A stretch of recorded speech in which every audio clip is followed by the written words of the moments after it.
자, 그래서, 그리고요, 민법 한번 또 공부해 보신 경험이 있는 분들은, 와, 이거 부담스럽다, 이렇게 생각하실 거예요. 왜냐하면 이 뚜껑을 열고 보면요, 양이 참 만만치 않거든요. 그런데, 이 자격시험 공부는요, 이 수험 공부는 효율적으로, 경제적으로 하셔야 됩니다. 여러분이 민법 학자가 되기 위해서 이 강의를 듣는 거 아니잖아요. 민법 공부를 하는 이유가 민법 학자가 되기 위해서 그거 아니지 않습니까? 그렇기 때문에 그럼 뭘 위해서 공부하는 거예요? 자격증을 내가 목적한 주택관리사 자격을 취득하기 위한 목적으로 민법을 공부하는 겁니다. 그럼 거기에 맞게끔 여러분이 효율적으로 경제적으로 공부를 해 주셔야 됩니다. 아, 그 소리인즉슨 무슨 말이냐? 아, 처음부터 끝까지 그냥 밑도 끝도 없이 막 무작정 공부를 해나가는 건 그것은 백전백패입니다. 네.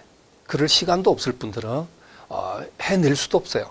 그러니까 그 얘기는 당연히 물권법, 채권법 중에서도 여러분 시험에 잘 물어보는 부분, 소위 말해서 노른자위가 되는 부분, 계란의 노른자위, 흰자도 중요하긴 하지만 특히 노른자위가 되는 부분, 엑기스, 그렇게 표현할까요? 그런 부분을 정확하게 뽑아서 집중적으로 학습을 해두는 거. 그렇죠? 만약에 그렇게 공부를 했는데 그 외 범위에서 한 문제가 한두 개 떴다. 그건 버려야 돼요. 그것이 경제적인 공부입니다. 그런 것까지 다 아우르기 위해서 여러분이 학습을 한다면 처음 공부를 시작할 때는 각오도 대단하고요. 그렇습니다. 그렇지만 내실 수가 없습니다. 여러분이 공부해 보시면 압니다. 그래서 일단 최대한 물권채권법에서 여러분 시험과 관련해서 중요한 내용은 설명을 해드리겠지만은 집약적인 공부가 필요하다. 무슨 제가 당연히 강의 과정에서 특히 기본 이론 과정에서 그러한 것을 여러분에게 제시해 드릴 것입니다. 자, 이렇게 보시면 되겠어요. 여기서 합쳐서 40문제 되죠? 그래서 이제 총칙. 자, 지금 여러분이 이제 바로 입문 과정의 본 내용으로 지금 들어갑니다. 들어가는데, 민법 총칙에는 어떤 내용이 들어있는지, 를 이제 보시는 거예요. 자, 간단하게 총칙의 또 세부적인 체계, 목차, 간단히 잡아보고 바로 들어갈게요. 자, 그러면 민법 총칙의 체계는 이렇게 돼 있어요. 자, 1장, 서론. 2장 권리주체, 3장 권리객체, 4장 법률행위, 여러분 법률행위. 네.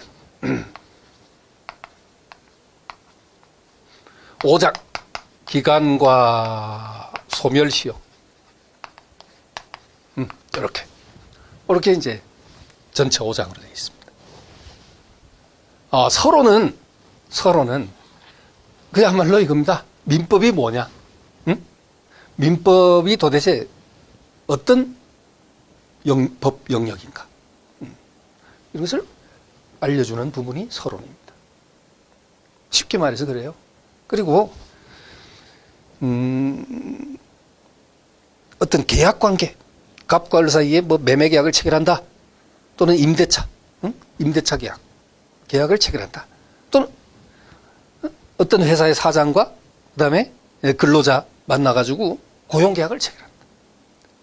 이런 계약관계에 서는 이 당사자는 어떤 의무를 부담하느냐. 상대방의 신뢰를 헛되이 하지 않도록 성실하게 행동해야 한다. 여러분이 만약에 아파트 한 채를 팔기 위해서 매매계약을 체결했다면 계약서에 기재된 내용대로 여러분의 의무를 성실히 이행해야 됩니다.